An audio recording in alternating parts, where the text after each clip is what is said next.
नमस्ते दोस्तों, जोहार। मैं अभिषेक चक्रवर्ती आप सभी का फिर से अपने यूट्यूब चैनल पर स्वागत करता हूं। दोस्तों, क्लास 11 का जो इकोनॉमिक्स का आर्ट्स वालों का एग्जाम हुआ है उसका एक एक आंसर की को हम लोग मिलाते चलेंगे और लास्ट में आप कमेंट करके बताइएगा। साइंस और जो कॉमर्स के स्टूडेंट है वो इस क्वेश्चंस को प्रैक्टिस करके जाइएगा। हो सकता है कि आपके बहुत सारे क्वेश्चंस इसमें से पूछे जाए और आपको एक तरीके से पैटर्न भी पता चल जाएगा कैसे सवाल पूछा जा रहा है। तो चलिए दोस्तों, बिना किसी तरीके एक एक क्वेश्चन को देख लेते हैं और क्लास 12 में भी हम लोग चैप्टर वाइज जो है अच्छे से तैयारी करेंगे क्योंकि क्लास 12 में आपके पास काफी समय होगा। तो चलिए दोस्तों, पहला क्वेश्चन जो पूछा गया, which of the following is an example of economic activity. तो दोस्तों यहां पे ऑप्शन नंबर जो है 3 करेक्ट हो जाएगा।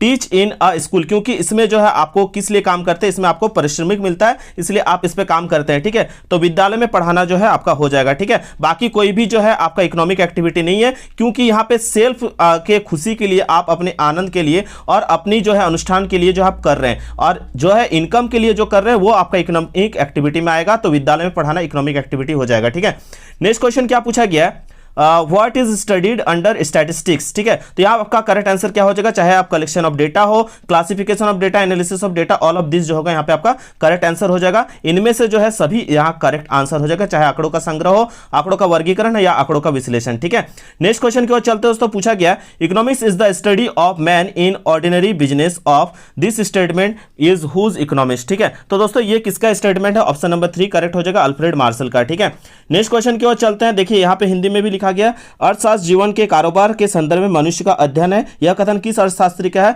तो यहां हो जाएगा आपका ऑप्शन नंबर 3 अल्फ्रेड मार्शल जो होगा करेक्ट हो जाएगा। नेक्स्ट क्वेश्चन पूछा गया था, source of the data secondary data. देखिए सेकेंडरी डेटा के बारे में बताया था ना कि जिस माध्यम से होकर हम अपना डेटा को प्राप्त करते हैं, इंटरनेट भी सेकेंडरी में आ जाएगा और ये जो मैगजीन है ये भी सेकेंडरी में आएगा। ठीक है, तो यहाँ पे बोथ 1 और 2 जो होगा आपका करेक्ट आंसर होगा। ठीक है, चलिए नेक्स्ट क्वेश्चन की ओर चलते हैं दोस्तों। यहाँ पे द्वितीयक आंकड़े का क्या हो जाएगा, इंटरनेट और पत्रिका दोनों करेक्ट आंसर हो जाएगा। ठीक है, नेक्स्ट क्वेश्चन की ओर चलते हैं। The work of the census in India is done by which organisation. तो दोस्तों यहाँ पे करेक्ट आंसर हो जाएगा 5 का जो होगा ऑप्शन नंबर 3 करेक्ट हो जाएगा, सेंसस ऑफ इंडिया। ठीक है, यानी बोला गया है भारत में जनगणना का कार्य किस संस्थान द्वारा होता है, तो यहाँ पे हो जाएगा आपका कौन सा आंसर करेक्ट होगा, भारत की जनगणना के द्वारा जो है ये काम किया जाता है। ठीक है, तो जनगणना आयोग के द्वारा ये किया जाता है, हर 10 साल में किया जाता है। ठीक है, क्वेश्चन नंबर 6 पूछा गया, in which year was the first जो है census done in Indian independent India. तो भारत में जो है सर्वप्रथम जनगणना किस वर्ष हुई थी, आजाद भारत में 1951 में, याद रखिएगा। ठीक है, 1951 जो होगा करेक्ट आंसर हो जाएगा। What is the basis of the chronological classification of data. तो दोस्तों 7 नंबर का जो है करेक्ट आंसर क्या हो जाएगा, ऑप्शन नंबर 1 टाइम जो होगा यहाँ पे आपका क्रोनोलॉजिकल डेटा में आ जाएगा। ठीक है, यहाँ पे याद रखिएगा कालिक वर्गीकरण का आधार पूछा है तो समय जो होगा यहाँ पे काल का मतलब ही क्या होता है, इससे समय से रिलेट करता है। ठीक है, याद रखिएगा। पूछा गया bar diagram are drawn for what type of variables. ठीक है, तो यहाँ पे जो क्वेश्चन नंबर 8 है इसका करेक्ट आंसर हो जाएगा कंटिन्यूअस भी होगा, डिस्क्रीट वेरिएबल दोनों ही इस पे आ जाएगा दोस्तों, तो बोथ होगा, कंटिन्यूअस एंड डिस्क्रीट वेरिएबल दोनों ही आ जाएगा। ठीक है, तो यहाँ पे सतत और आपका विविध चर जो है ये दोनों ही आ जाएगा, तो याद रखिएगा ऑप्शन नंबर 3 करेक्ट होगा। नेक्स्ट क्वेश्चन क्या पूछा गया, देखिए यहाँ पे दिया गया आपको निकालने के लिए मीडियन निकालने के लिए, और मीडियन का मैंने फॉर्मूला क्या बताया था दोस्तों कि जो भी आंकड़ा दिया गया उसको जो है आप आरोही क्रम में सजा लीजिएगा। ठीक है, यानी छोटा से बड़ा। ठीक है, जब आप सजाइएगा दोस्तों, ठीक है, तो आपका यहां पे हो जाएगा इसके बाद मैंने क्या बताया था कि आप काउंट कीजिएगा कि सम में है कि विषम में। तो देखिए 1 2 3 4 5 6 7। ठीक है, तो ये विषम में है और विषम में होने का क्या फॉर्मूला बताया था, n/1 n+1/2 वहां पद है ना, तो यहाँ पे n कितना है, टोटल नंबर 7 है, 7 बैठेगा प्लस 1 होगा बट्टा 2, यानी टोटल कितना हो रहा है 8/2, तो आंसर कितना आ रहा है 4। तो चारवां पद पे कौन है दोस्तों, तो 1 2 3 4, चारवां पद पे कौन आ रहा है 12, तो ये यहाँ 12 जो होगा यहाँ पे आपका करेक्ट आंसर हो जाएगा। क्लास 10 में भी आप लोगों ने पढ़ा हुआ था। ठीक है, तो यहाँ पे ऑप्शन नंबर 1 करेक्ट हो जाएगा बिल्कुल। ठीक है, चलिए नेक्स्ट क्वेश्चन की ओर चलते। इसी तरह से दोस्तों आपको माध्यिका निकाल देना, आसानी क्वेश्चन दिया जाएगा, ज्यादा टफ नहीं दिया जाता ऑब्जेक्टिव में।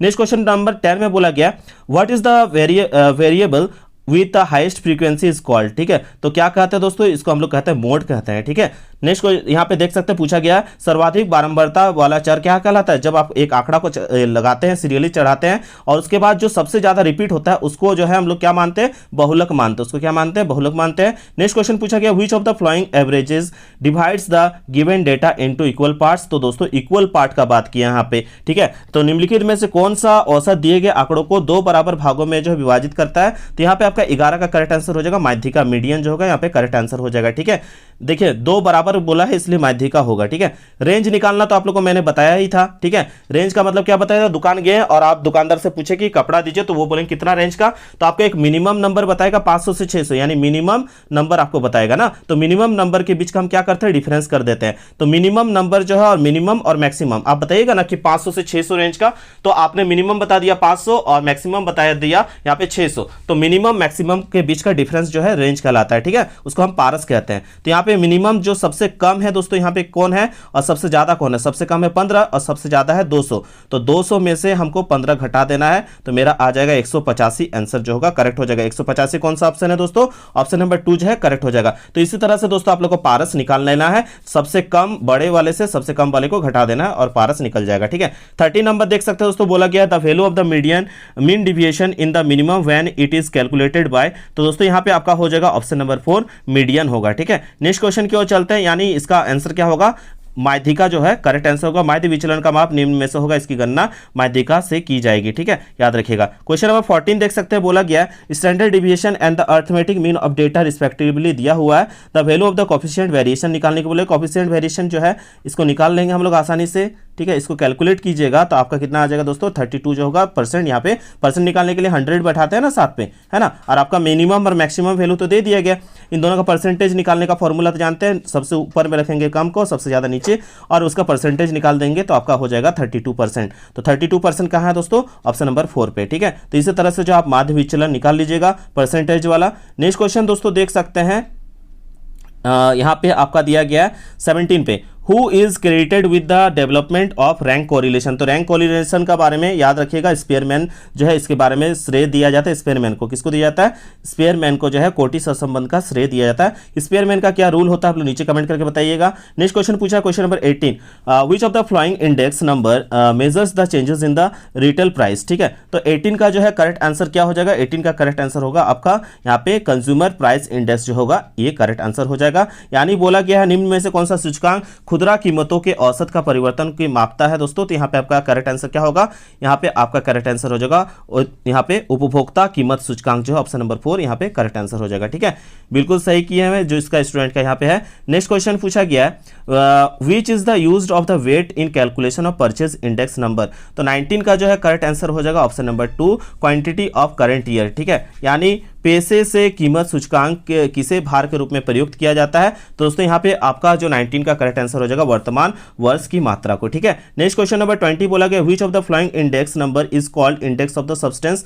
तो दोस्तों 20 का जो है करेक्ट आंसर हो जाएगा option number 2 consumer price index जो है करेक्ट आंसर हो जाएगा। यानी निम्नलिखित में से किस सूचकांक को निर्वाह सूचकांक के नाम से जाना जाता है। तो यहाँ आपका हो जाएगा 20 का ऑप्शन नंबर 2 यहाँ पे बिल्कुल करेक्ट हो जाएगा। ठीक है, 21 नंबर देख सकते हैं दोस्तों, बोला गया Bernier was the traveller of the which country. तो दोस्तों ये किस कंट्री से थे, बर्नियर जो है किस कंट्री से थे, आपका फ्रांस से थे, याद रखिएगा। 22 नंबर देख सकते हैं दोस्तों, क्या बोला गया, who was the president of planning commission. मैंने मॉर्निंग में आप लोगों को बताया था योजना आयोग के अध्यक्ष कौन होते हैं, आपका प्रधानमंत्री। ठीक है, चलिए नेक्स्ट क्वेश्चन की ओर चलते हैं, विच is the last 5 year plan of India. दोस्तों तो 23 का करेक्ट आंसर हो जाएगा 12वीं जो होगा 12th जो होगा आपका करेक्ट आंसर हो जाएगा। यानी बोला गया था भारत की अंतिम पंचवर्षीय योजना जो हाल फिलहाल में है वो कितना था, 12वीं था। ठीक है, नेक्स्ट क्वेश्चन में चलते हैं, आप लोग भी 12वीं में गए हैं और 12वीं का तैयारी जो है क्लास 12 का बहुत ही अच्छे से करवाया जाएगा इस चैनल के माध्यम से। तो आप लोग कौन कौन बच्चे तैयार करना चाहते हैं नीचे कमेंट करके बताइएगा। In which year new economic policy started in India. तो 24 का जो है करेक्ट आंसर क्या हो जाएगा, 1991 जो होगा यहाँ पे आपका करेक्ट आंसर हो जाएगा, जिसपे एलपीजी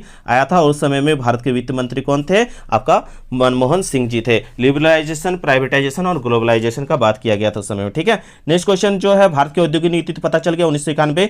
नेक्स्ट पूछा गया 25 number, what does growth mean. ठीक है, तो ग्रोथ का मतलब क्या होता है, 25 का करेक्ट आंसर हो जाएगा। यहाँ पे जितने भी ऑप्शन देख रहे हैं ये सभी करेक्ट है दोस्तों। तो यहाँ पे इनमें से जो है आपका सभी जो होगा यहाँ पे करेक्ट आंसर हो जाएगा। चलिए 26 नंबर देख लेते हैं। 26 नंबर वाला इजी क्वेश्चन था। 26 से पूछा गया industrial policy 1956 was made on the basis of the 5 year plan. ठीक है, तो यहाँ पे दोस्तों बोला गया था कौन सा प्लान में दोस्तों, इंडस्ट्रियल पॉलिसी लाया गया था सेकंड में, और इसमें बोले थे कि फादर ऑफ इंडियन स्टैटिस्टिक प्रशांत चंद्र महालनोबिस का इसमें बहुत बड़ा योगदान था। ठीक है, तो इसके बाद दोस्तों क्वेश्चन नंबर 27 देख सकते हैं, क्या बोला गया, विच of the following is not example of indirect tax. तो दोस्तों इनडायरेक्ट टैक्स से संबंधित क्वेश्चन पूछा गया। 27 का आंसर क्या हो जाएगा, आपका इनकम टैक्स जो होगा यहाँ पे आपका करेक्ट हो जाएगा, ऑप्शन नंबर 4 जो है करेक्ट हो जाएगा। चलिए नेक्स्ट क्वेश्चन की ओर चलते हैं दोस्तों, क्या पूछा गया देख सकते हैं हम लोग।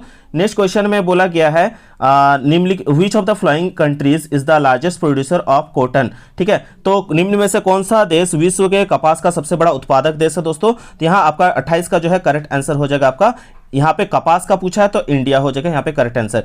नेक्स्ट क्वेश्चन की ओर चलते हैं दोस्तों, जो क्वेश्चन क्या पूछा गया है, under which of the flowing schemes India encourage the open bank accounts. ठीक है, यानी बोला गया है निम्न में से कौन सी किस योजना के अंतर्गत भारत में बैंक खाता खोलने के लिए प्रोत्साहित किया जाता है। तो दोस्तों यहाँ पे आपका करेक्ट आंसर हो जाएगा आपका कौन सा, यहाँ पे ऑप्शन नंबर 4 प्रधानमंत्री जनधन योजना के तहत। ठीक है, चलिए नेक्स्ट क्वेश्चन की ओर चलते हैं दोस्तों, क्या बोला गया 30 पे, which of the following is the not human source of human capital. तो दोस्तों यहाँ पे आपका करेक्ट आंसर हो जाएगा ऑप्शन नंबर जो यहाँ पे देख रहे हैं, यहाँ पे बोला गया है पूंजी मानव पूंजी का एक स्रोत नहीं है पूछा है, तो यहाँ पे सड़क निर्माण में निवेश जो है ये इसका स्रोत नहीं होगा। ठीक है, बाकी सभी इसमें आएंगे। ठीक है, which of the following countries is considered as the best user of world knowledge economy. तो दोस्तों यहाँ पे आपका करेक्ट आंसर हो जाएगा 31 का आपका जापान जो होगा करेक्ट आंसर। यहाँ पे सॉरी जापान नहीं होगा दोस्तों, यहाँ पे होगा बोला गया निम्नलिखित में से किस देश का विश्व अर्थव्यवस्था में सर्वश्रेष्ठ माना जाता है, तो आपका अमेरिका जो है करेक्ट आंसर होगा। ठीक है,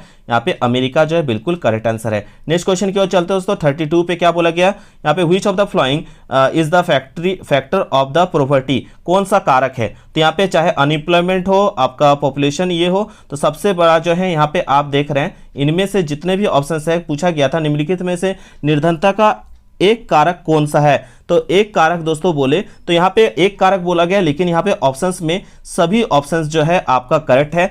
ठीक है, जब सभी ऑप्शंस दिया गया तो यहाँ पे इनमें से करेक्ट हो जाएगा। ठीक है, लेकिन अगर यदि इनमें से एक ही ऑप्शन छाटने वाला चीज दिया रहता तो बेरोजगारी यहाँ पे करेक्ट हो जाता। ठीक है, देखिए तानवा वाला क्वेश्चन दिया गया, तानवा का क्वेश्चन हर बार पूछा जाता है और इस बार भी दिया गया। तानवा, ती से तमिलनाडु, आपका कौन सा आंसर हो जाएगा दोस्तों, तानवा का जो है संबंध किससे, तमिलनाडु पे ये योजना चली थी। ठीक है, याद रखिएगा। 34 नंबर जो है दोस्तों पूछा गया, which of the following is activity is not included in gardening. तो दोस्तों यहाँ पे आपका करेक्ट आंसर जो होगा 34 का, यहाँ पे करेक्ट आंसर होगा आपका चावल, ऑप्शन नंबर 2 जो होगा चावल का उत्पादन करेक्ट हो जाएगा। ठीक है, चलिए पूछा गया which of the who is the following is self employed. ठीक है, सेल्फ एम्प्लॉयड में बोला गया है, तो 35 का जो है आपका यहाँ पे जो cement owner of a cement shop, ये जो होगा आपका सेल्फ एम्प्लॉयमेंट में आ जाएगा। ठीक है, यानी स्वनियोजित जो है आपका सीमेंट दुकान का मालिक जो है उस पर आ जाएगा, क्योंकि बाकी सभी ऑप्शन में किसी के अंडर में काम किया जा रहा है। ठीक है, नेक्स्ट क्वेश्चन नंबर पूछा गया 36 पे, the employment of a person engaged in a bricks making work is called. तो दोस्तों इसको क्या कहते हैं हम लोग, 36 का करेक्ट आंसर हो जाएगा आपका दिहाड़ी, वेजेस लेबर होगा, वेज लेबर करेक्ट आंसर हो जाएगा। ठीक है, तो इसके बाद ईंट निर्माण में कार्यरत व्यक्ति के रोजगार को क्या कहा जाएगा, आपका यहाँ पे करेक्ट आंसर हो जाएगा दिहाड़ी मजदूर जो होगा करेक्ट आंसर हो जाएगा। ठीक है, नेक्स्ट क्वेश्चन पूछा गया which of the following is non conventional source of energy. तो non conventional source of energy पूछा है, गैर परंपरागत सौर पूछा गया, तो 37 का यहाँ पे ऑप्शन हो जाएगा सोलर एनर्जी, यानी सौर ऊर्जा है आपका करेक्ट आंसर हो जाएगा। 38 में पूछा गया which of the following is not a indicator of the determination of health. ठीक है, तो डिटर्मिनेशन ऑफ हेल्थ के बारे में पूछा है, तो 38 का जो है आपका लिटरेसी रेट, बाकी सभी जो डिटर्मिनेशन है दोस्तों, साक्षरता दर जो है नहीं है, यानी स्वास्थ्य निर्धारक सूचकांक नहीं है पूछा, तो साक्षरता दर यहाँ पे हो जाएगा, बाकी सभी जो है हेल्थ से रिलेटेड है। नेक्स्ट पूछा गया 39 नंबर पे दोस्तों, why is organic manure considered as the most suitable for farming. तो दोस्तों यहाँ पे क्या हो जाएगा, मतलब हिंदी में देख लेते हैं, जैविक खाद खेती के लिए सबसे उपयुक्त क्यों माना जाता है, क्योंकि इसमें किसी भी प्रकार के हम लोग रसायन का यूज नहीं करते हैं, रासायनिक पदार्थ का यूज नहीं करते हैं। ठीक है, नेक्स्ट क्वेश्चन पूछा गया दोस्तों, reproduction rate of the highest among which of the following countries. ठीक है, तो दोस्तों यहाँ पे आपका चाइना, जो यहाँ पे कौन सा आंसर होना चाहिए, यहाँ पे पूछा गया है निम्नलिखित में से किस देश में प्रजनन दर सबसे अधिक है। तो प्रजनन दर अगर सबसे अधिक पूछा तो पाकिस्तान यहाँ पे करेक्ट हो जाएगा। ठीक है, तो इस तरह से दोस्तों आप लोग का 40 क्वेश्चंस में थे, कितना आंसर आपने करेक्ट किया। अगर आप आर्ट्स के स्टूडेंट है तो कितना आपका सही हुआ नीचे कमेंट करके बताइएगा। साइंस और कॉमर्स के स्टूडेंट बताइएगा, अगर आपका एग्जाम में ये सवाल आता तो आप कितने आंसर को करेक्ट करते हैं, नीचे ईमानदारी से कमेंट करके बताइएगा। कितने बच्चे जो है आगे चल के क्लास 12 की तैयारी करना चाहते हैं, एकदम A to Z जो है आप लोगों को डिटेल के साथ पढ़ाया जाएगा। तो दोस्तों दिल खोल के इस वीडियो को लाइक कीजिए, कमेंट कीजिए, शेयर कीजिए और ज्यादा से ज्यादा प्यार और सपोर्ट कीजिए। ज्यादा प्रॉब्लम होगा आप लोग किसी भी चीज पे तो इंस्टाग्राम में हमसे डायरेक्ट कांटेक्ट कर सकते हैं और टेलीग्राम चैनल को जरूर ज्वाइन कर लीजिएगा इंपॉर्टेंट पीडीएफ से नोट्स के लिए। तो मिलते हैं एक नए वीडियो में दोस्तों, तब तक के लिए धन्यवाद। जय हिंद, वंदे मातरम।